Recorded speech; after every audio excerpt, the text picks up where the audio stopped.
Wah, berhasil guys. Ini alat cat semprot yang bisa diisi ulang, yang cuma dibuat dari barang bekas. Memang belum ada sih yang bisa mengalahkan kepraktisan cat semprot kaleng seperti ini. Apalagi kalau kita belum punya kompresor ya.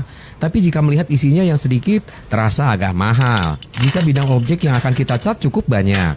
Jadi kalau cat semprot kalian habis seperti ini, jangan dibuang dulu ya, karena ini akan kita manfaatkan. Tapi disclaimer, alat yang dibuat kali ini perlu penyempurnaan. Jadi perhatikan baik-baik agar kalian bisa membuatnya lebih bagus lagi. Di sini ada beberapa botol bekas yang akan kita pilih. Dan yang saya pilih adalah botol yang lebih kaku, artinya punya ketebalan yang lebih. Dan tingginya tidak berbeda jauh, sehingga tidak terlalu banyak yang perlu kita sesuaikan. Meskipun nyatanya, memodifikasi itu pasti selalu ada penyesuaian. Informasi lain, kepala spray cat ini ternyata sangat pas dengan sambungan PVC ukuran 1 inci. Jadi nanti ini akan kita gunakan sebagai penguat. Baiklah, langkah pertama adalah melepas kepala sprayernya dengan cara kita gergaji. Kita gergaji keliling agar tidak merusak bagian-bagiannya. Setelah berhasil dilepas, ini akan kita rendam dalam thinner agar setiap salurannya kembali bersih seperti baru. Perendaman dilakukan setidaknya 20 menit untuk memastikan setiap bagiannya benar-benar bersih. Setelah bersih, lanjut kita masuk ke pengerjaan. Karena kita akan melakukan pengeleman, ada yang tidak boleh terkena lem, yaitu bagian berwarna biru ini. Jadi pengeleman harus dilakukan dengan hati-hati. Lanjut bagian yang akan dilem, kita bersihkan dengan amplas. Jadi kita berikan alasan agar lem bisa menempel dengan baik. Di sini terlihat bagian yang akan dilem berbentuk cekung.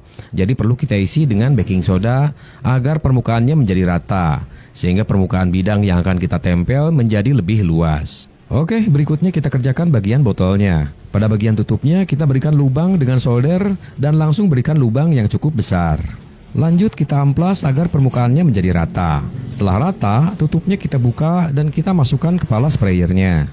Nah, kita lakukan pengeleman lagi, yaitu pada bagian dalam tutup botolnya. Di sini saya tambahkan baking soda juga untuk menyempurnakan proses sealing.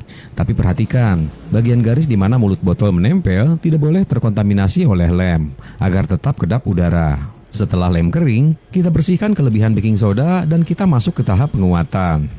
Soket 1 inci yang tadi saya sampaikan, kita potong sesuai kebutuhan.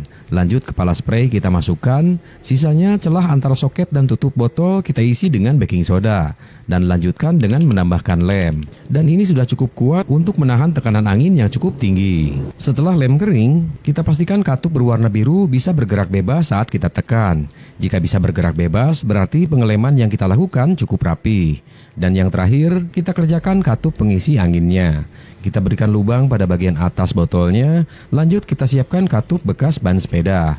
Dan ini kita masukkan dengan bantuan kawat seperti ini. Jangan lupa pasangkan murnya dan kita kencangkan menggunakan kunci. Seperti kalian lihat, jika kepala sprayer dipasangkan, selang penghisapnya kurang panjang.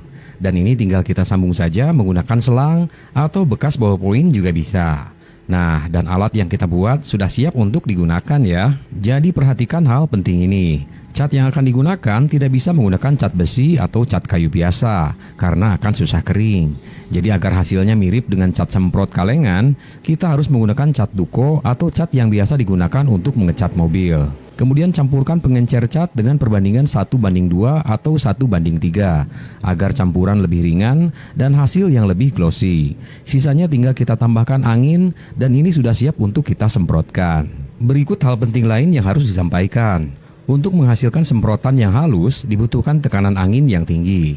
Jadi karena bahan penampungnya hanya berupa botol plastik, tentunya tidak bisa menambahkan angin lebih banyak. Meski hasilnya sudah lumayan halus, tapi relatif lebih boros. Jadi untuk kedepannya, botol ini akan kita ganti dengan material yang lebih tebal, misal menggunakan pipa PVC.